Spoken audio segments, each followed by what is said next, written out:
You're tuned into another installment of the Caucus Corner, where you bring together legislators and New Yorkers to tackle some of the most pressing issues through the lens of communities of color. I'm your host, Assemblywoman Micaële Szilagyi, Chair of the New York State Black, Puerto Rican, Hispanic, and Asian Legislative Caucus. Today, we're shining a light on the Medicaid Quality Incentive Program, a vital program but often overlooked lifeline for independent healthcare providers. This state-funded initiative is designed to direct critical resources to providers who deliver high-quality care in underserved communities. But year after year, the program faces underfunding, putting both providers and patients at risk. So let's begin our conversation about how we can ensure here in New York State every New Yorker has access to quality care with dignity. We have a great guest on the line who is going to help us facilitate this conversation. I first want to introduce an amazing Assemblywoman from Manhattan. Assemblywoman Lee, are you on the line? Hi, I'm Assemblywoman Grace Lee. I represent Assembly District 65, and which includes neighborhoods like the Financial District, Chinatown, and the Lower East Side. I'm also the chair of the Asian Pacific American Task Force in the Assembly, and just really honored to be here. Thanks for inviting me. And we always appreciate your ability to really get issues done here in Albany. We also have Eric Linzer, President and CEO of the New York Health Plan Association, on to help us facilitate this conversation. How are you, President? Good. It's nice to be here to talk with both you and Assemblymember Lee. Well, we appreciate you. So let's start off by breaking down what the Equality Incentive Program is all about for our listeners. And why is this program so important? Well, we certainly appreciate being here today, and I did want to acknowledge our appreciation for the caucus's continued advocacy on the QI program, particularly its inclusion in the 25 People's Budget. The background on the QI program is that it's been a vital resource for more than 2 decades in improving the health of more than 5 million New Yorkers, supporting innovative partnerships among health plans, providers, and community organizations in which it rewards these entities for meeting and exceeding quality metrics on a variety of different key quality metrics, really focused on issues addressing health disparities in underserved communities with a focus on preventive care, maternal care, management of chronic diseases. And what the program helps to fund is, a broad range of efforts that connect, programs such as connecting high-risk pregnant women with registered nurses and community health workers, initiatives that ensure that children and adults are receiving appropriate preventative care and screenings, in-home wellness visits, vaccination efforts, and other efforts that are aimed at not just improving the quality of care for folks enrolled in Medicaid, but also breaking down the barriers that can create the inequities that we need to be addressing.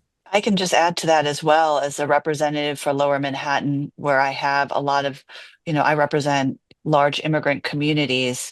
QIP funding helps to support independent physician practices that are providing vital services to underserved immigrant communities in language accessible, culturally competent ways.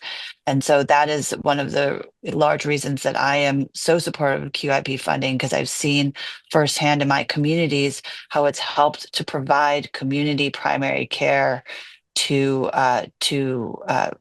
underserved communities in my district. And that's a great example, Assembly Member. I mean, I think certainly, there are a broad number of examples across the state.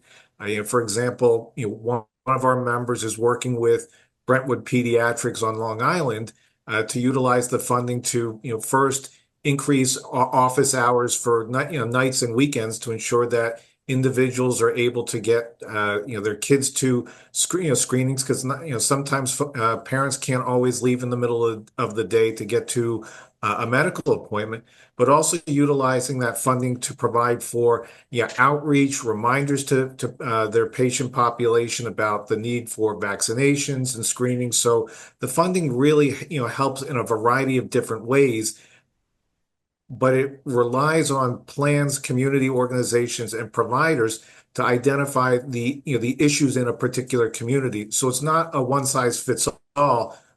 Nevertheless, the goal continues to be improve quality, address the barriers to equitable care. And we know that, the funding has been cut for these programs. We've seen it where the funding has been robust, and we also seen it when the funding is cut. Can you tell us, what does a fully funded Medicare Quality Incentive Program look like?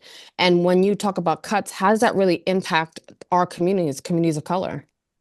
So a fully funded program would be about $300 million. The last several years, the funding has typically been, either zeroed out in the executive budget, and then the legislature has to buy it back. And again, we'd certainly appreciate the strong advocacy on behalf of the caucus to restore and advocate for this important funding.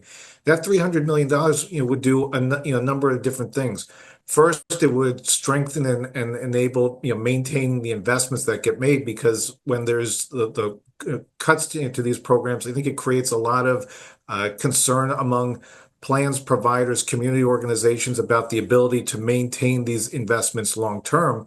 But then when you think about what's going on at the federal level, potential cuts to Medicaid, CMS has already talked about rolling back funding for health equity initiatives.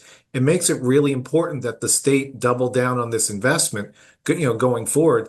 And we know that these investments result in quality improvement. Recently, the Department of Health issued its 2023 executive summary around managed care performance. What the report showed is that Medicaid managed care has met or exceeded the national average on 89% of quality measures, and the investments from the QI program are integral to that success.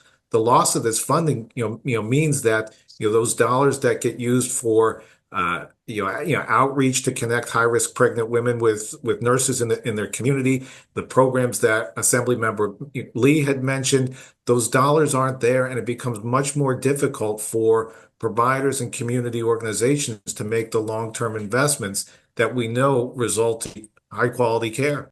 Yeah, and And, I think it's about accessibility at the end of the day, because we're talking about, you know, community independent physicians' offices that are opening their doors outside of normal work hours, that are providing, high quality care for populations that often don't have access to that kind of care. So when we talk about cutting QIP, we're limiting access and care and increasing provider shortages in underserved communities, which are the communities that need this healthcare more than ever. and I know, Assemblymember Lee, you and I have been in the forefront of ensuring that this program is funded. What are some of the response from our colleagues, and what can we do as a legislature to help advocate for this? And then, to you, Mr. Linzer, how can the public help? Yeah, I think right now it's really underscoring the valuable need for these types of, this type of care for underserved communities. Many of our colleagues are representing immigrant communities that need high quality healthcare. And so it's really important that we continue to bang the drum on this and make sure that our colleagues understand how important this line item across the many line items in the budget are going to impact our constituents. I have been talking, making sure that people also understand kind of the nuances and complexities of the healthcare system. I recently wrote an op-ed about how private equity firms have been rapidly acquiring independent medical practices. And one of the, issues that we are seeing is that it is increasingly difficult for independent physicians' offices to stay afloat. It's incredible. There's incredible strain on physicians who are serving predominantly Medicaid populations. They have punishing workloads, high burnout rates, and are struggling financially. What that opens up the door to is, private equity firms who want to come in and, acquire these independent medical practices. And then ultimately it turns, what that turns into is lower quality care, higher costs and prices, not only for the patients, but ultimately for taxpayers. So we have to understand that this is not just an issue for healthcare today, but it is something that is important to the survival and the longevity of high quality care for New Yorkers over the long term as well. Yeah, and picking up on that point, I think, again, certainly the challenges that we're seeing at the federal level makes, the continuation and enhancing the funding, that much more important. We've worked with a number of the groups that benefit from these from these dollars to encourage its continuation in the state budget, and not just, enhancing the dollars themselves, but codifying this program into state law. I think this sends an important message that at a time when both Medicaid and health equity programs are being threatened at the federal level, it's that much more important that funding for the QI program continue. And remember, in $100 billion Medicaid program, $300 million is a very small amount, but it pays significant dividends in the form of increased quality and ensuring that underserved communities are getting the care and have access to services that they need. And so I definitely encourage folks to reach out to their state electeds and also to the executive to talk about how important it is to stabilize our healthcare system now, especially with this impending threat from the federal level. And when we talk about just the status of healthcare, to both of our guests, what are some of your concerns, aside from funding? What are your concerns with healthcare and, making sure our communities have access to equitable care with dignity? Well, I think from the health plan perspective, the challenge really becomes that the ability to continue to address the inequities in care, become really threatened with the potential lack of funding from the QI program, coupled with the threats at the federal level. The other piece here is that I think it becomes really challenging for community organizations, provider practices, particularly to the issues that Assemblymember Lee had mentioned, to make the investments that we know result in better care for all New Yorkers, but in particular for our state's most vulnerable individuals. Right. I think this is really about making sure that the most vulnerable in our communities have the quality care that they need. And um, I think I want to speak, just really specifically to my community where English is not a first language. It's very difficult to navigate the healthcare system in New York, but there are these incredible independent providers who speak the language, who speaks Chinese, who speak Spanish, who are helping, especially our senior population, and are getting real attention that they deserve to make sure that they have good health care and better outcomes, which is better for all New Yorkers. If we see cuts to that, it's going to be dire for our communities, and that is why I'm fighting so hard to make sure that we can preserve this funding, increase the funding, and as Eric has said, also to codify this into law. We certainly appreciate the strong advocacy from both of you and the caucus. And just to give a sense of what this means in terms of quality improvement, take for example, women's health initiatives and timeliness of prenatal care. New York's quality is about 5 percentage points higher than the national average. It's about 6 or 7 percentage points higher than postpartum care. That doesn't happen without investments and sustaining efforts and enabling the community organizations and providers working with health plans to make sure that those issues continue to be the focus. And I really appreciate both of you sharing your insight and expertise. The Quality Incentive Program, you may not always make headlines, but I think we all agree that it plays a vital role in keeping our healthcare system afloat, especially for the providers and communities that are often overlooked, like our marginalized communities.